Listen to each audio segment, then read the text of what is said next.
It's all about Knight Rider, when I have the huge pleasure of talking to Rummel Mor.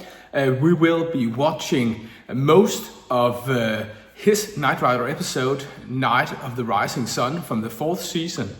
And Rummel has plenty of fun and insightful memories from this episode. So enjoy Rummel Mor, enjoy the ride. Okay. Rummel, welcome to my living room. Welcome to Denmark. But I'm delighted that you take the time to talk to me about your memories from Knight Rider. You know, I set out to try to preserve some of the legacy of Knight Rider. Other people are doing the same thing, actually. We have a couple of guys, Knight Rider historians, on their YouTube platform. This will eventually be published. It's fantastic. They found a couple of or own a couple of the original kit cars from the show, and I've also found the semi, the big truck, and the hangar that they're restoring at the moment. So we are, and a lot of people is in this hobby. I'll talk to you about that. First and foremost, I'm delighted. How old are you? I'm 49 years old. Wow. Yeah. So let's see. You were born in 1976. 76. Okay, so you're a little kid. Oh, so you were a little kid when this show started. Yeah, I was like 25 or 26. Yeah. So were you watching it as a kid? I was. In Denmark, we weren't as lucky to have all 4 seasons. We had 12 episodes that aired on Danish national television back in the fall of 1986, and I was 10 years old at that time, and I was immediately intrigued by the show, and not least by the car. It was a big show. Here in the U.S. especially. Then afterwards, we saw more episodes, and as I also wrote to you, actually, when we began getting the episodes on DVD, we only had the first season in Denmark, and after that, we had, I think, 3 different DVDs with cherry-picked episodes, and this episode is actually one of the cherry-picked episodes. So in that respect, Night of the Rising Sun is somewhat special to me, because when suddenly I think I had 9 or 10 episodes on DVD plus season 1. They had a whole lot more appeal than watching it on a video recorder, on a VHS tape. Absolutely. Absolutely. And you can watch it over and over again. I can tell you that I do, and I know that a lot of other people do as well. So let's start. I can see it clearly. You can see on the big screen. Great. So it's Friday 11 o'clock in your place. It's Friday 8 p.m. here. Here So I'm just delighted that when I approach actors from the show, if they give me a time slot that is not in the middle of the night here in Europe. I looked at it. Thought 11 would be perfect. Okay, Rummel, this is the episode, Night of the Rising Sun, your Knight Rider episode. It's all rolling on the screen behind me, so I have lots of questions to you regarding your memories on Knight Rider. First of all, I would like to talk to you about where you were in your career, in your life, when you landed the role as Coy O'Brien in Night of the Rising Sun. Okay, so I was at an undergrad at USC, University of Southern California, pre-law, and my acting just started accidentally. They wanted some extras for a movie called Enola Gay, The Man, the Mission, the Bomb. It was the atom bomb, right? And so I went for an extra role, and then all of a sudden they gave me the script. And I had done some acting in high school, but they gave me a script. They had me come back later and asked them why. Oh, nice! That's a nice movie. I'd like to be an extra in this movie. He said, No. We want you to have a small part in the movie. I said, Oh, And then I said, do you think they had braces in 1945 Japan? Because I wore braces. And I said, I have no idea. And she said, well, when do your braces come out? And I said, well, you hired me for the co-star? He said, yeah. I said, when do you start filming? And he said, next week. I said, the braces are coming out tomorrow. So that's how my acting started at, yes, doing undergrad at USC.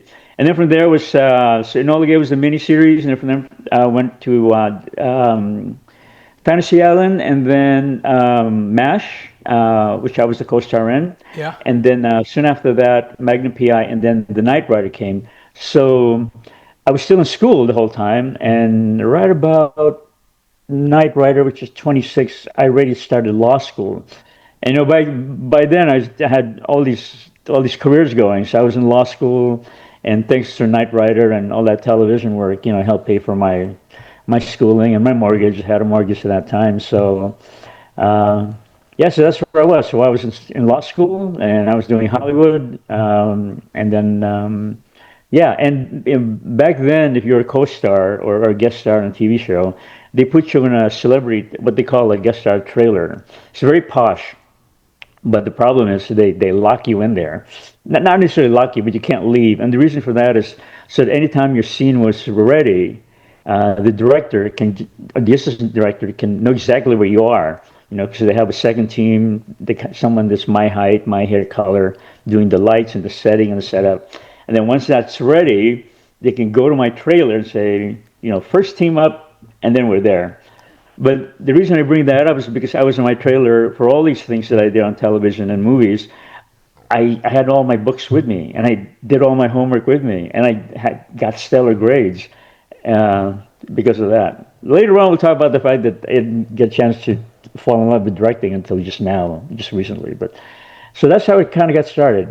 So that's what was happening in my life: school, law school, movies and television, and some theater on Broadway, and yeah, Fantastic. it's a very exciting time. And you were 10 years old. we're gonna use the Hollywood magic here and fast forward to your first scene here. Your first scene is coming up. I don't know if you remember it. Oh yes, I do. Yeah, if this was the first scene that you shot also. Yeah. Yeah. Okay. Well, you've done your homework. How did you prepare? Were you nervous?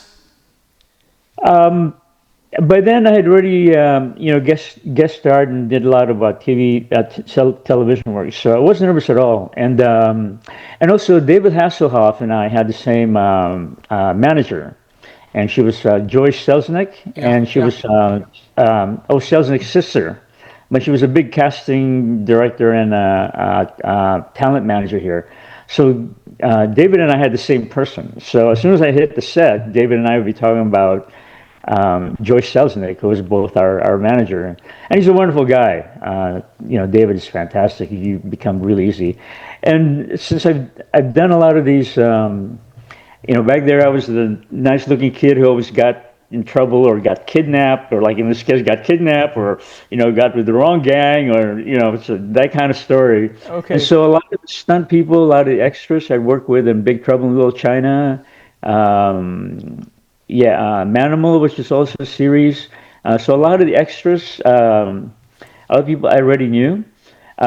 Here with the baseball bat, I was a gymnast in school, so I didn't know anything about baseball. I love the LA Dodgers, but so they actually had to take me over and teach me in the studio a lot how to swing the bat properly and how to catch a baseball with the glove. And it was fantastic because my dad never did any of that with me.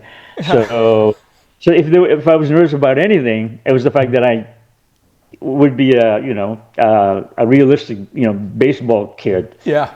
Here at the back, you see me playing ball with someone. Yeah. Is that actually you? I thought about that. Is that actually you? Let's see. I don't remember that. So that was that guy's catching it really well. So that wasn't me. Use that as a benchmark. You will see later on in the scene. I'll tell you exactly where it was. That they really had to throw me. I had to pitch a ball. Yeah. And tennis, I had a perfect. In tennis in high school, I knew how to do a perfect curved serve. But in baseball, I didn't know it from basketball, and so that Okay. was kind of funny. So that was the only thing I was nervous about. The acting, and of course, with David, who I knew, and a lot of the actors as well. Yeah. Yeah, it was a fun, very fun shoot, very fun shoot. Fantastic. Okay, we're gonna fast forward again to the Okay. next scene, and from then we're gonna watch the rest of the episode while we talk. So yeah, here we are. We're at the factory. Do you remember if this was on a set Yeah, or on a location? exactly right. Actually, I had a yacht. This was taken to the marina, the San Pedro port in LA, and I had a yacht in the marina, which is just like a quarter mile away from where we were shooting. So Yeah. that morning, actually, I stayed on my boat, and then I appeared for this because people forget that your makeup call is like 5 a.m. in the morning. Yeah. And so I didn't want to like get stuck in LA traffic and go all the way to the marina. And my sailboat was there. So I got in there and so yeah, it was very cool. Yeah, I remember that location very well, actually. That was a real working loading dock. So there were a lot of dock workers. I think it was my adopted dad was an industrialist. So yeah, that was yeah. I remember very yeah. Okay. Now you're in, Kid, and of course that has a lot of attention for Knight Rider fans all over the world. How was it? Do you remember how it was Yeah. filming in Kid? Do you remember some of the different cars? Yes. Just, Yes. just So yeah, you do know there are several kits, right? There's a kit for the interior shots, like this one you're seeing right now, yeah, and there's a kit for the exterior shots, which is actually a bit roomier than the regular stock of that car, yeah, because David is pretty tall. He's pretty big, yeah, and so him, jumping in and out of the car took some doing. If it was a regular stock car, he would, it would take him a lot to get in, yeah, yeah, and there would be no room for the camera. So that kit that we were in actually had a bit more space, so they can get the camera in for those close-ups we were at. I'm pretty sure we were on a truck bed. yeah, yeah, We didn't have green screen back then, and so it had like a whole team around the truck bed as we were driving through, your scenes, and so all of that scene behind us was it wasn't special effects. It really was the harbor scene or the yeah, yeah. industrial scene in the back, and I think because the jarring is different when you're in a bed as opposed to a car. That's where you're acting. Your subtle acting comes in as to David and I had to like move the car, just we're looking at each other and make sure we're bouncing at the same time, because he can't be bouncing and I'm not, and I'm bouncing and he's not, because it would look real. But there was a lot of like stuff that had to be done back then because we didn't have special effects. yeah. But that's where we filmed things back then, and so you got used to those things. You also, I don't know if you noticed, you also get to do the pushback in the seat. Yes, Because he and speaks they had to up. be. We had the director or the assistant director had to saying 1, 2, 3, push back, Yeah. and then he had to do it. Plus, he had to have his ear pierced so he could hear my dialogue, because I think I say something like, "When is this car gonna show me its stuff?" Right? Yeah. And as soon as he does that, then he does, and then we both, because by then, David and I can't be looking at each other, waiting for, is David going to push back first or am I going to push back first? So we have to look forward for the director to go, or the cinematographer to go, 2, 3. Then we both push Yeah. back. There's a lot of things that we had to do Yeah. manually, organically Yeah. back then, because like I said, we didn't have special effects studios, and No. it was fun. It was fun. It was really nice. Now you're in the semi Yeah. on Universal backlot or in Universal Studios. Wow, you've done your homework. Yeah. Do you remember anything about shooting on that stage? Yeah, yeah, you might want to freeze that a bit. Yeah, on that set where we were talking to, is it Mulhair? Is it Mulhair? Yeah, Edward Mulhair. Yeah, yeah, Edward Mulhair, right. In the studio, they like things to be perfect. So there's a lot of lighting going on, as you can see here. The lighting is perfect. I think one of these shots is actually, this show I think was the best looking I've ever looked on TV. I will never, well, except for the movie, the feature film I did, but because it's in the studio, the lighting is perfect, the makeup crew is there. There's no environments, and so nothing's messing up, your wardrobe or your hair or anything. Um, yeah, Mulher and I were talking about the fact that he was about to leave for England. I remember this specifically because we were talking about, well, but you're English, so where do you go when you visit? And he talked about the fact that what he really enjoyed was just the company, visiting old friends and so forth. Yeah. And it really changed my view of visiting with friends, especially around the world. Because usually when you visit, like I said, I'm supposed to be in Denmark this week. I've got friends who are coming down from Oslo and friends in Holland.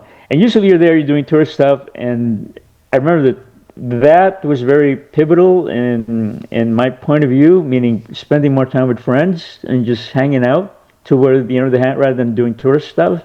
Yeah. And so I give it to Mulher because that he gave me that pointer, and it made seeing the world much better. What a great memory of a fantastic actor. Yeah. So do you remember anything else from the so when we were in the studio, a lot of our team, actors referred to their team like my agent, what's her name? The actress's name was Patricia McPherson.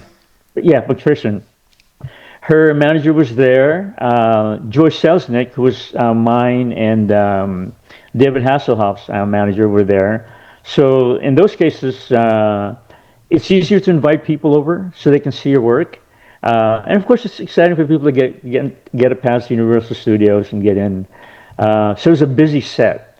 Unlike the one outside in the industrial complex during that car scene, everyone who was there was working. Yeah. In the studio, 30% of the people who are on the set aren't working. They're there just to observe and have fun and have your friends make fun of you.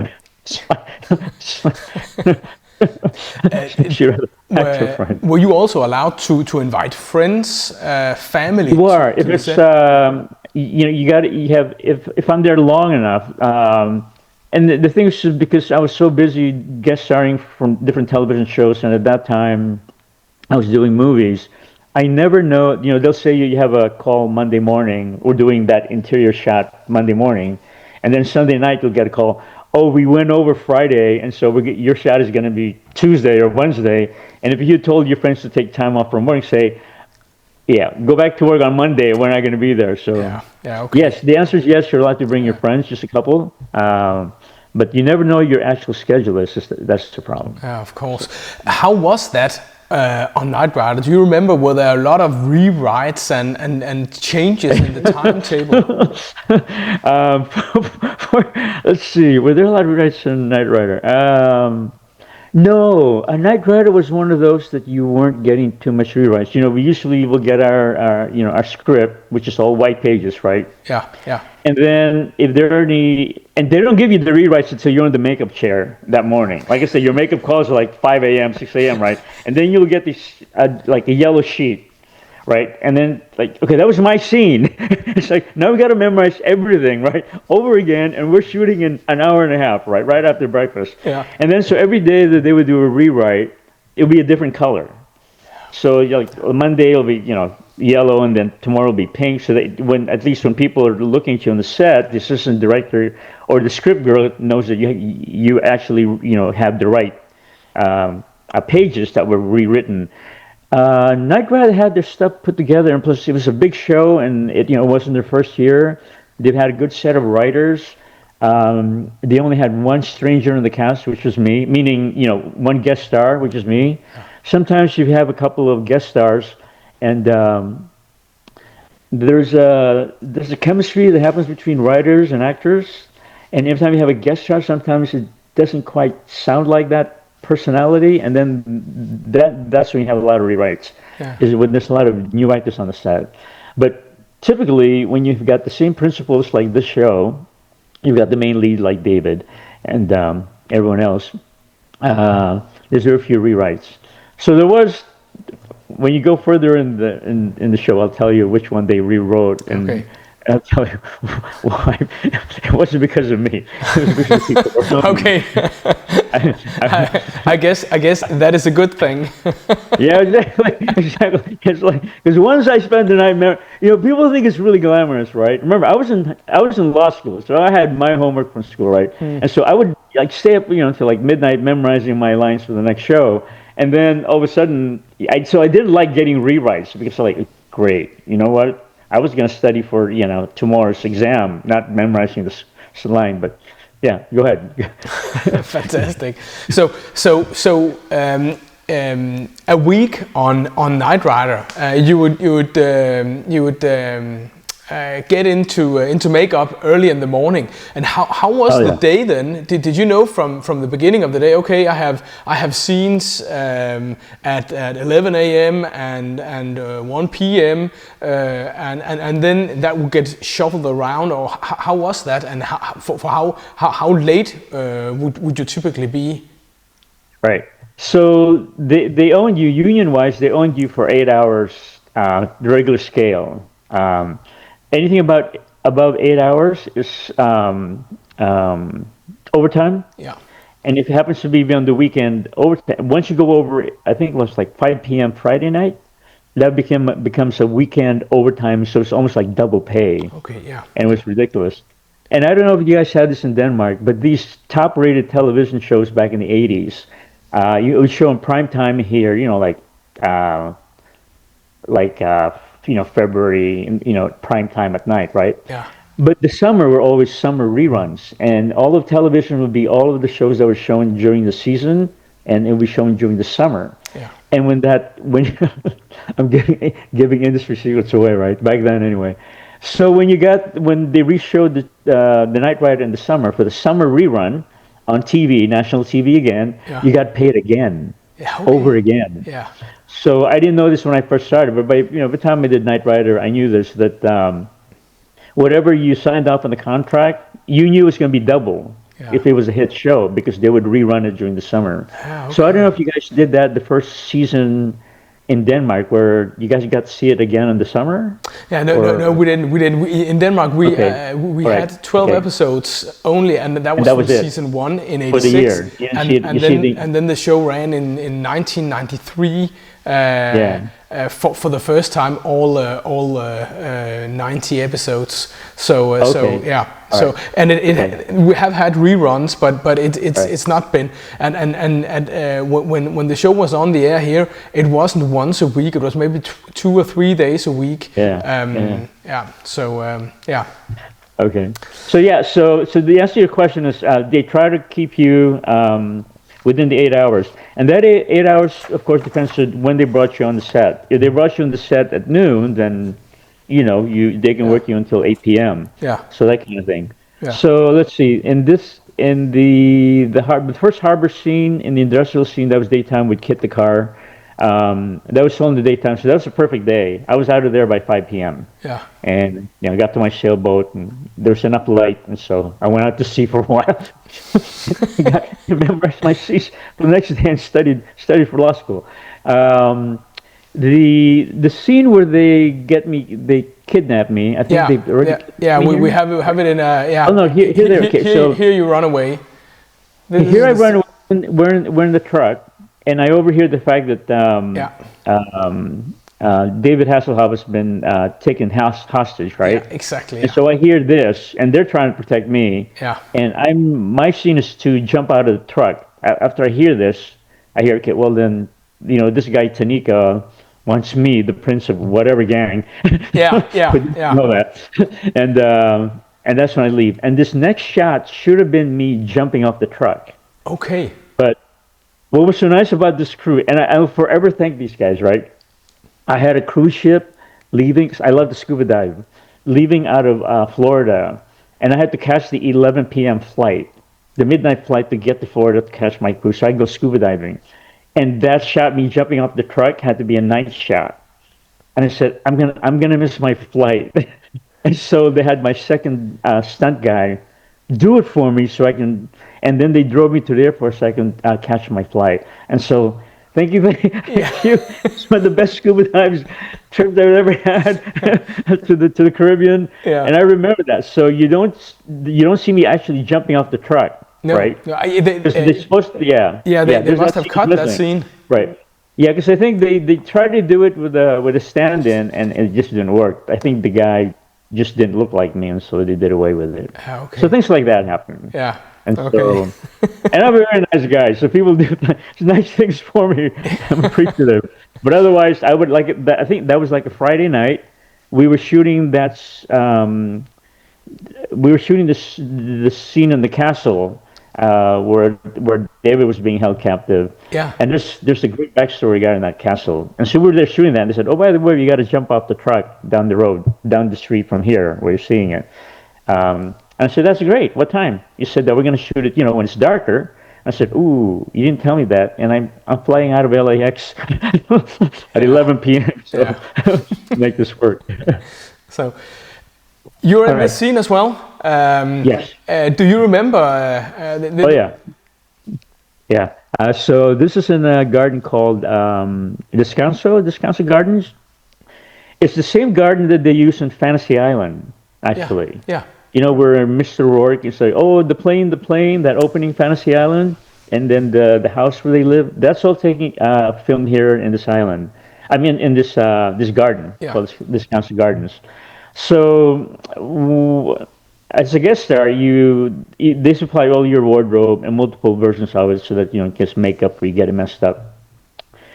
This is an extremely cold day at the Council Gardens. And so they didn't get me a jacket because I was a kid who just, ran away. Anyway, they had wardrobe picked out for me, but it was a freezing morning. So I don't know what's his name was doing that with a tank top. He had goosebumps all over him. I mean, he was freezing. But anyway, so all I had was my USC jacket from law school. There it is. Yeah. Right. Yeah. And because it says USC on it, we had to get the studio to okay it Yeah. because it's product placement. It's giving publicity to my university. Yeah.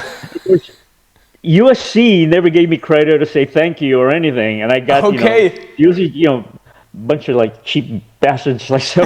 Yeah, so there we are, and I'm wearing USC's jacket right the whole time, right? And you're not supposed to do that, but it's the only thing I had that was going to keep me warm.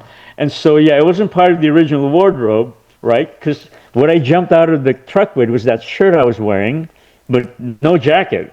Okay. But I needed a jacket because I was freezing. Yeah. And so this Universal said, "Okay, fine. We okayed it with USC. You can wear it." I said, "That's great," because Oh, by the way, nobody in law school knew for a while. Nobody in law school knew that I was an actor.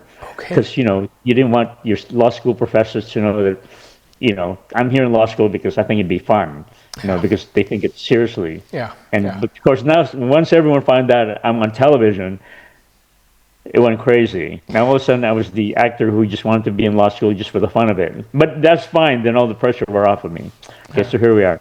So these guys. So this master that you see in front of them, this judo master, actually is he's the older brother of two brothers, the Saitos, that I've worked with before. His younger brother was with me in Enola Gay, the first picture. The guy who kidnaps me, James. Let's see, he's my kidnapper here. He was also in Manimal. He was my kidnapper there too. He was like the bad gang lord. So we've worked together many times, and so and because there he is, right? So when you work with people so many times, and especially with David in the cast, right? After a couple of days, you just have so much fun. And you have a lot of jokes coming through.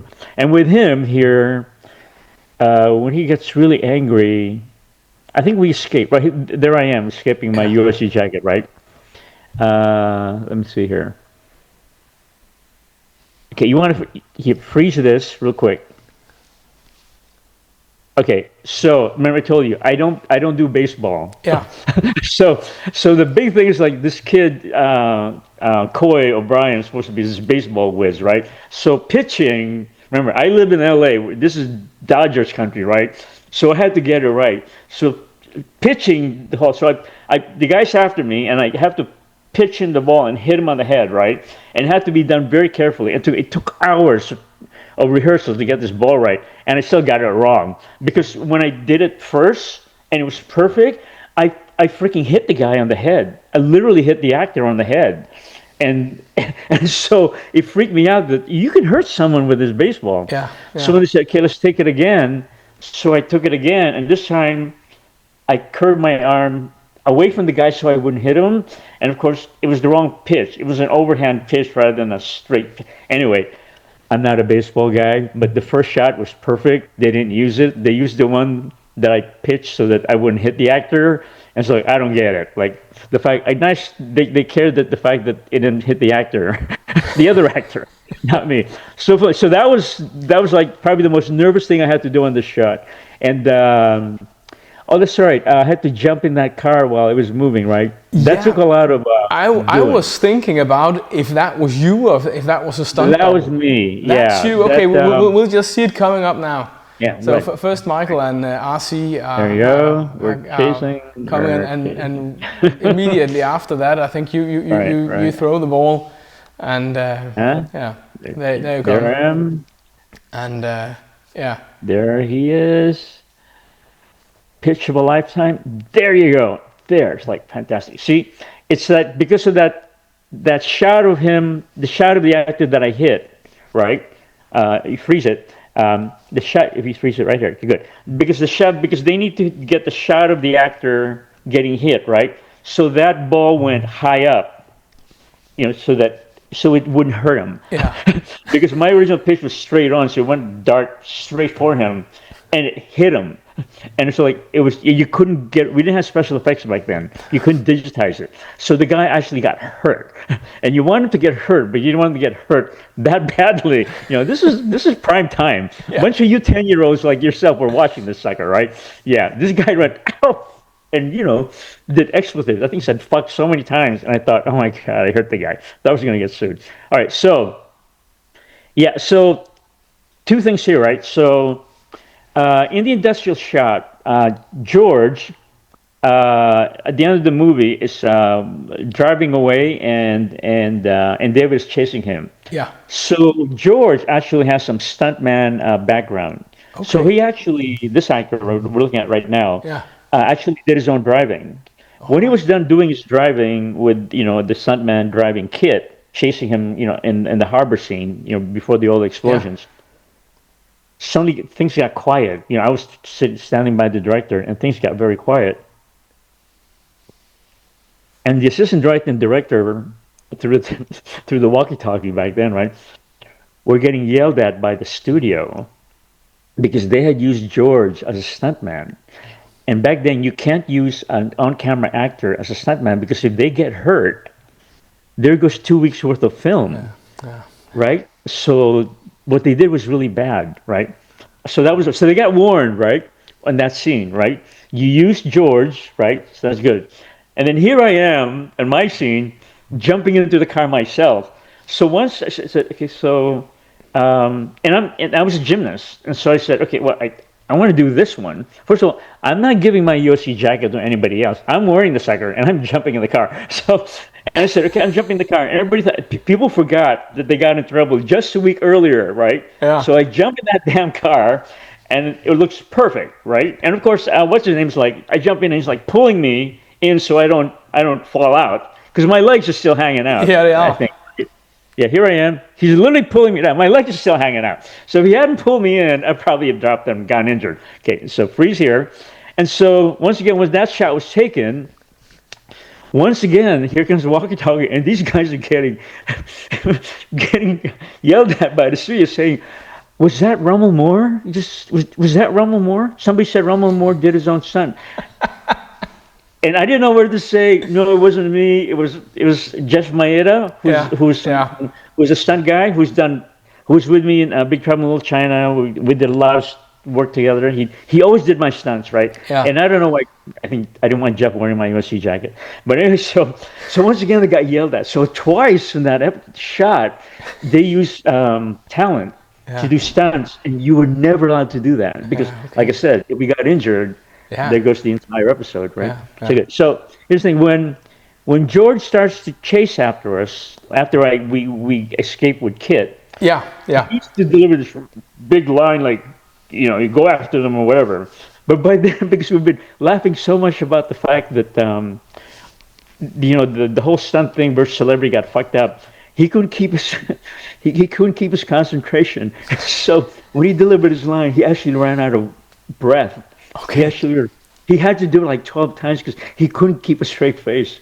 He's supposed to look really mean and angry. Yeah. But it was that kind of a set. It was a fun set. Okay, where are we at? That's nice. Oh, before we move on, let me tell you something real quick. Yeah. And your fans are gonna love this. If you go back to any of the castle shots where we were taking, Yep. when we were at the castle, that castle was owned by the Catholic Church, the Archdiocese here. I live here in the Hollywood Hills, right next to the Hollywood sign. The Hollywood sign is across the street from me. Yeah, yeah. And that castle was owned by the Archdiocese. It was a retirement place for nuns.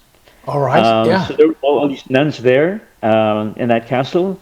And then years later, Katy Perry, just before COVID, wanted to buy that castle here in Los Feliz. Okay. And it got embroiled in a lawsuit and so forth. But that castle is very famous. So you can tell your fans that people don't know that that's where we filmed that thing. Oh. I was surrounded by nuns who all love David Hasselhoff. I mean, think about these nuns, right? All surrounding David Hasselhoff because they too are watching Knight Rider. I mean, they can watch TV. Just because they're cloistered doesn't mean they can.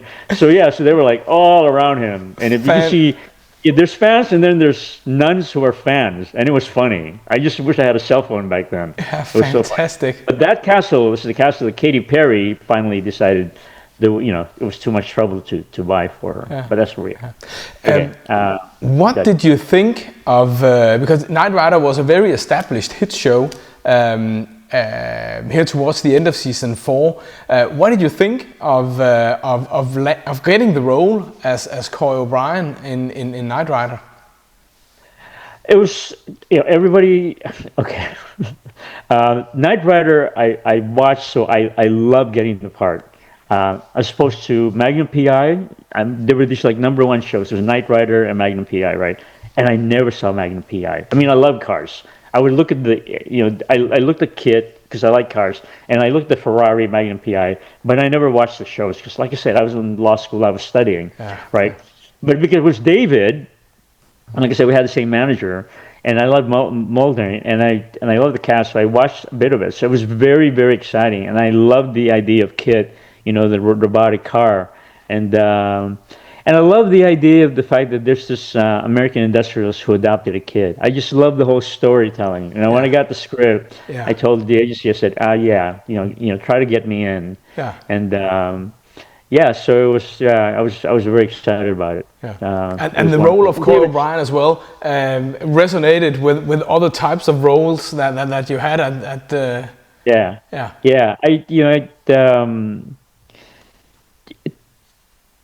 I had played every Asian possible you possibly imagine with different accents. I grew up in California, so this is my accent. Yeah. But with Coy O'Brien, it was like, oh, you play this adopted Asian kid, but he grew up here in the U.S., so you don't have to do an accent. I said, okay, thank you. Because every time I had to do an accent, it was like, oh, I got to learn that one. It's like, I wanted to make sure it was right. So. It was a lot of fun. Plus, it was shooting here in LA, so I didn't have to travel, and I can, and stay in school, and it was great. And he was a huge star. David Hasselhoff was a big star, and all these people that I work with, everybody saw it. Yeah. Everybody saw it.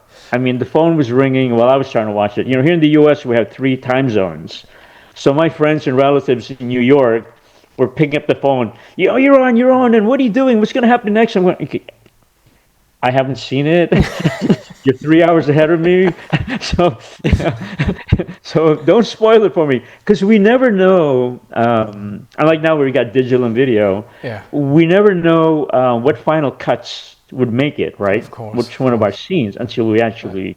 You have your dailies. You get to see your shots to the end of the day in the studio, right? But then we don't know if those shots are actually going to make it. Wow. So that final real broadcast was always like, taking celluloid film with your camera, right? You never know it's going to come out. It was kind of like kind of exciting. Yeah, it was very nice. It was quite an honor. Yeah. It was a fun.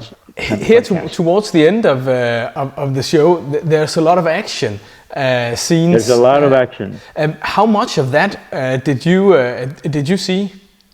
Yeah, I was there. So now I've taken my last civil rights case as a lawyer, but that means the case had a couple more years to go on their own. But now I'm directing movies. I said, so earlier, like I said, they always kept me in a trailer, whatever show I was doing. It's a very plush trailer, but but I couldn't walk around the studio because they needed to find me when the set is hot. If I had been allowed to walk around the studio earlier back then, I think I would have become a movie director earlier, and I would have seen that side of the camera. Yeah. But I wasn't. So after doing these movies and television, I became a lawyer. But now I'm back to directing. So the answer to your question is, and that day I knew they were going to be doing a lot of action shots. And I thought, well, I'm not staying in my trailer. I'm going to stay right here next to you guys, in the camera. So if you need me, I'm right here. But can I stay here? And so that shot, I was there. And that's why I saw George doing his own stunt, driving his own car when David was chasing him. And we didn't have any special effects. So those explosions were real. I mean, you didn't do an explosion and then cut green screen it to one like you do now with the special effects. When that explosion occurred, there was an explosion expert on the set. And I wanted to see all of this, that car scene and everything. And it was you could feel the heat when the second team was taking those explosive shots, big time. So it was a very exciting day to be there with no scenes on my part, right? Because I wasn't there. I was told to go away, and but I was one of the first times I was allowed to experience, except for Big Trouble in Little China. John Carpenter allowed me to stand right next to him so I can watch this. And it was fun. It was like, it's a lot of work on that film. Big day. Do you remember, were there any issues when they did the stunt scenes with the cars, how they switched the cars around? So they switched the cars around because they would cut it. And back then, a lot of when they switched the cars around, they had to be very careful in the editing post in the studio. Because, like I said, they couldn't digitize the film to fit whatever cuts they were. So they had people there actually. I don't know what they were called. They were actually look at the angles. They had a video. A very, old kind of video there on the camera. So while it's filming, the director can see his monitor, and so along with that, there's someone looking at the angles. And they can look at the angles to make sure that the cars would match when they switched it. But as we said earlier, where David is chasing George in the shot, that should not have been George driving because he was talent. It should have been a stuntman. Yeah, so that was going on. And camera actors like myself can't be anywhere near anything dangerous, such as scaffolding and special explosions, fight scenes. I've done a lot of my fight scenes on my own, but normally, especially back then, before Tom Cruise, decided to do all his fight scenes in front of everyone. Celebrities, actors for now, Tom can demand that he can do his own fight scenes. But actors, the rest of us who aren't Tom Cruise, have to obey what the studio says, and the studio says we're not gonna risk, destroying the scene or the day shoot just because you got punched in the face and I got a black eye. So that kind of thing. So all of this, we're all done by stunt people, and they're great. We keep telling with the Academy that they should have a stunt award on the award show for stunt people, because they really deserve it. If you're going to give an award for sound editing, for best visual design, you got to give an award for the stuntmen. You can't do anything without them. I totally agree. It's very, very very difficult to imagine why it hasn't happened yet. It needs to happen, and it needs not only does it need to happen as an award, but it needs to happen, and they need to be on the program, the Oscars, so that Yeah. the world can see them, who they are. Yeah, Because exactly. they really they deserve it. They deserve. Oh my God! Yeah. Yeah. All the stunts people have done for me. It's ridiculous. Yeah. So, okay. So have you any other? I think it's great memories. Have you any other memories and funny stories of Edward or David or Patricia from the show that you remember? Or was Patricia was incredibly. Patricia was prettier. Anyway, and sometimes you don't say this with your fellow actors, right? Because it's never a win-win situation. If you tell a fellow actor that, hey, you're better looking in person, then they get all frustrated. But oh, I don't look pretty on TV. What are you trying to say? I said no. I said so you can't get away. So back then I stopped. I think Patricia was the last person I said that to. Because of that. Because I told her, you're so much prettier in person, right? And she said, well, why? What? I don't look. Okay, you know what? I'm never saying that again. But she really is so beautiful. And back then everybody had big hair. The women had all big hair. Yeah. The women all had Farrah Fawcett hair. And I remember. I remember. I sat on the makeup. My call was like 6 a.m. on the makeup on one morning.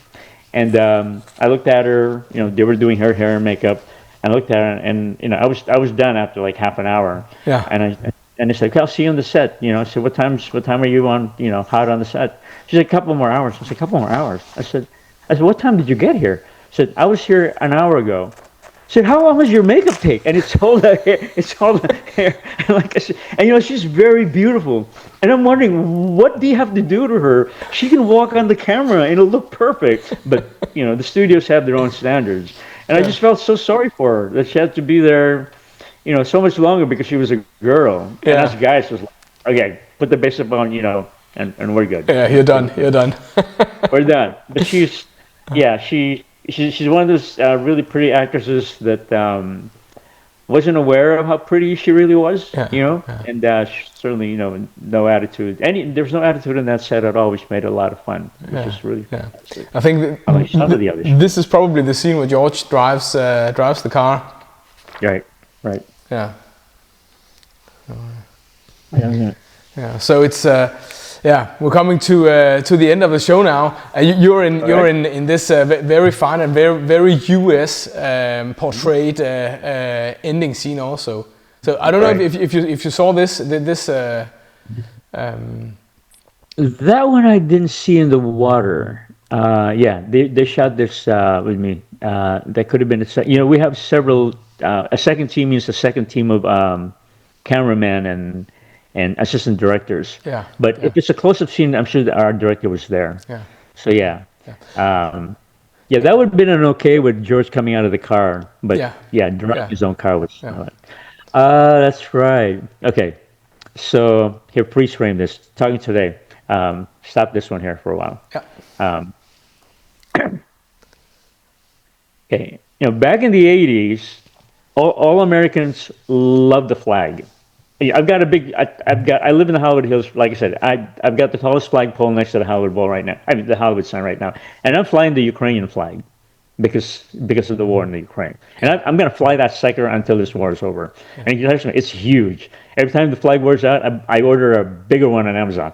Yeah. But anyway, so back in the 80s, every American, honored the American flag. It's only lately that all of a sudden that conservative wing of our country thinks that they own it, which is ridiculous. So back then, everybody felt good about the scene, about Made in America. And back then, remember, it was Tanaka was the evil guy. Yeah. But because back in the 80s, the number one concern in this country was the Japanese buying everything. Yeah. Right? Yeah. And so that's why Tanaka had to be Japanese. It could have been a Korean or a Chinese warlord, but they wanted to be Japanese because there was a lot of anti-Japanese capitalist sentiment, not anti-Japanese people. But so that's why they needed that American flag at the end to say that Made in America. We're gonna make sure the Japanese don't buy the United States. Yeah. Okay. Now, of course, the Chinese are buying everything, so it's kind of ridiculous. Yeah. Had this been done today, he would have definitely been Chinese instead. Yeah, exactly, right? Yeah. So I just wanted to make sure that when people see this scene, especially today, it's not a MAGA, it's not a right wing fascist flag scene. Back in the 80s, it was more an answer to let's make things in America so that the Japanese don't own us. Yeah. Had nothing to do with the Chinese, had nothing to do with the conservatism. And this is, 1980s. You're talking 30 years ago. Yeah, Right? this was at a point in time where the Japanese were just bulldozing ahead with an Yeah, well, booming Japanese are buying. economy. Exactly. Yeah. Yeah, Remember the 80s? The Japanese were the booming economy in the yeah, 80s, and they yeah. were buying every real estate. And aside from being in law school, on my weekends, I had a real estate license. So I was selling, and that's how I got my first mortgage at 18. I bought my first property at 18 All because my right. parents were. And so, yeah, so back then we were very aware of the fact that a lot of real estate was being bought by the Japanese. Yeah, But that's the reason for this flag. And everybody felt good about it because it was like, it wasn't anti-liberalism or anti anything else. It was more about talking to the fact that some people are scared about the fact that the Japanese buy everything. yeah, But it was a healthy scare, unlike today. yeah. Today's crazy. Yeah. Yeah, I Today's think, and you also see a lot of US also movies where you got the Star Spangled Banner as part of the very end of the movies. yeah. So the American flag had no fascist innuendos or no nationalist innuendos. Then it was just a feel-good moment. Yeah. And oh wow, look at that shirt. Anyway, yeah, look at my hair. Yeah. Well, you don't control any of this. you haven't changed that much when we take into consideration that Yeah, this thank is you. almost 40 years ago. I'm celebrating my 61st birthday next month. Yeah. Yeah, Yeah. it's amazing. Right. I remember looking at this shirt and going, really? And she said, the producer wanted you to wear a red, white, and blue shirt to go with the flag. I said, okay, this shirt is fine. This shirt is fine. I'm good with the shirt. I don't want to be part of the flag. So we're good. Fantastic. Yeah. Rummel, let's hear a bit about what you've been doing since Knight Rider. Okay. So since Knight Rider, did Big Trouble in Little China, and I don't know what order this is in. Big Trouble in Little China, and I got 36 other television work. They sent me out to Broadway. I was the original cast for M. Butterfly. It was the Broadway play that won the Tonys. But then my bar exam, after you graduate from law school, Yeah. it doesn't mean anything until you pass the bar exam. Yeah.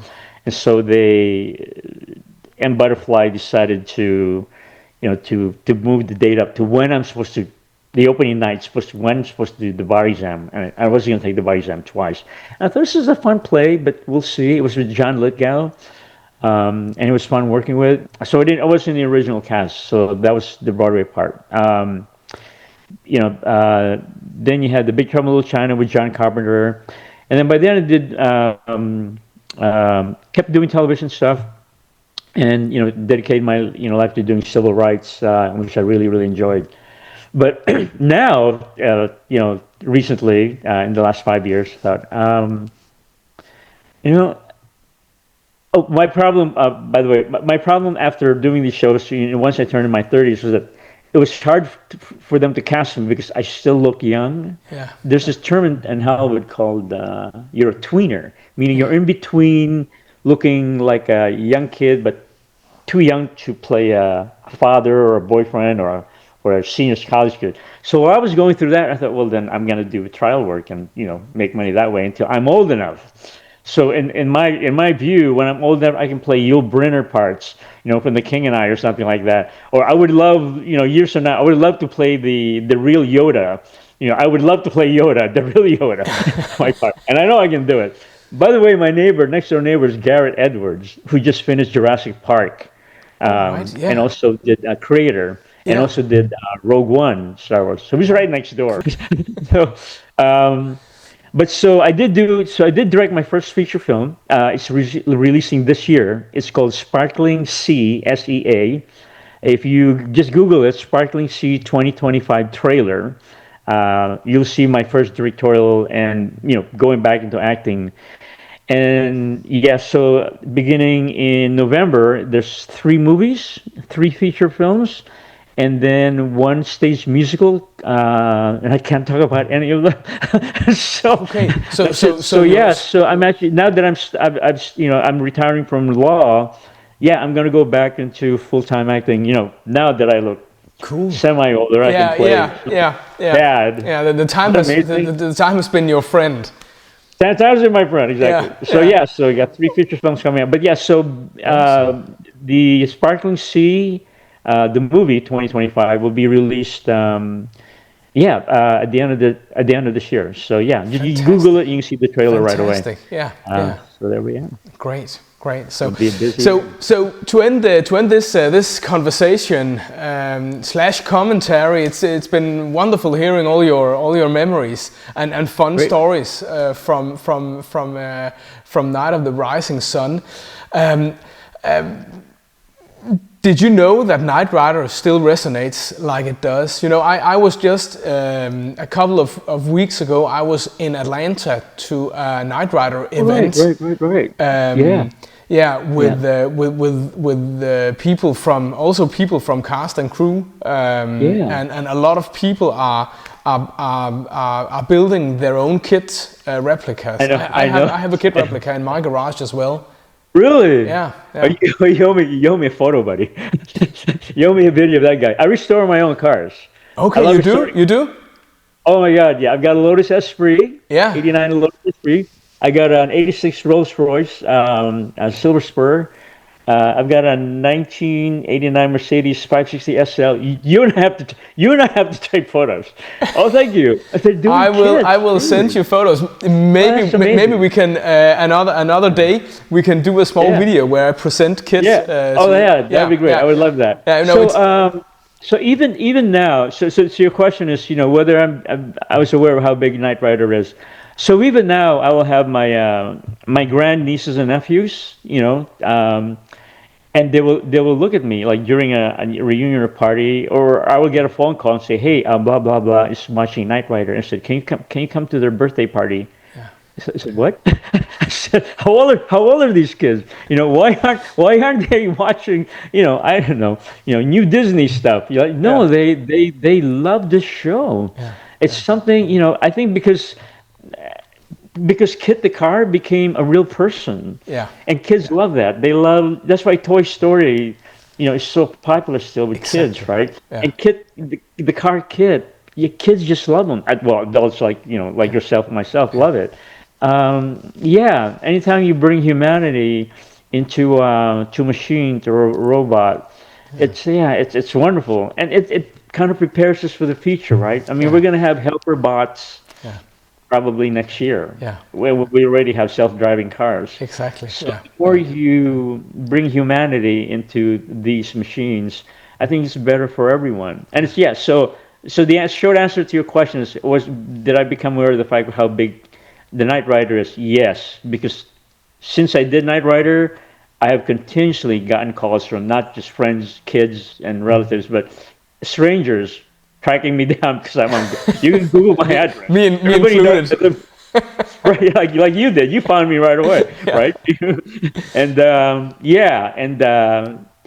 only if there's a conflict, time conflict, I'll say no. But there's nothing like kids. It's not like kids and fans. Yeah, if I'd known about this Atlanta thing, I would have. Although you were there, it must have been really humid.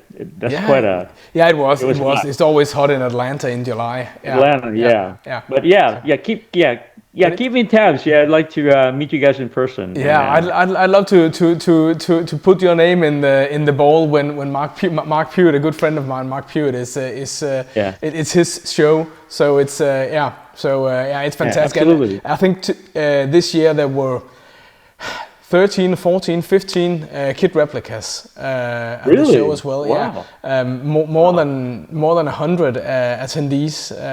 So we had a fantastic couple of days. fantastic. Yeah, so Fantastic. great. I'm surprised. Why do they have it in Atlanta? Why do they have it here in Hollywood? Well, who knows? I know that in prior years that there's been an event in Las Vegas Yeah. Oh, Vegas is always a good venue. But now Yeah. it's in Atlanta. So Yeah. yeah. So Well, okay, you just said have my. Rummel Thank you Mor, so it much. has been a huge pleasure talking to you and Thank diving you. into all of your memories regarding this show. And it is this is the second to last show that was both filmed and shown on television.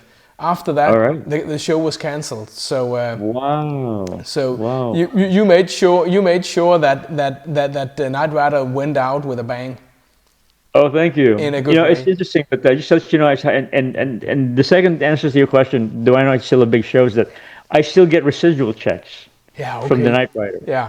So Yeah. it's constantly showing around the world. Yeah. That much I know. Yeah. So Jacob, thank you so much. It was a wonderful morning. Yeah. Fantastic. Okay. Okay. You have a great day in the Okay. US. You too. Okay. Okay. You guys take care over there in Denmark. Yeah.